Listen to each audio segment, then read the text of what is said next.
parkatda qarindoshimiz bor, onamni qaynalar dedim. Qaynanangizni Xolasi, parkatda eng kichkina xolasi. hop qaynanangizni parkatda qarindoshlarning otini ayting.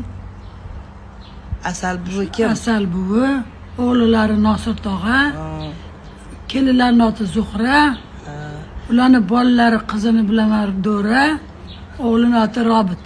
Ana traktor bosib ketgan kim edi? O'sha Robit. Robit. Hakima xola kim bo'lardi? Hakima yangi bozorda, u ham xolaning qizi bo'ladi. Faqat bu Asal xola nima, oyisini tanimayman. Biz borganmiz, Borganmiz. u paytda most bo'lmasdi, mashinadan bundoq katta suv bo'lardi, suvdan o'tardik-a. Ko'prik bor edi, endi suv past edi. Mashina ko'tarmasdi.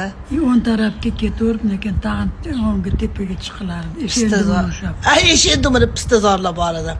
Mana shunaqa eshigiga borib bitlab kelganman rosa. Ha.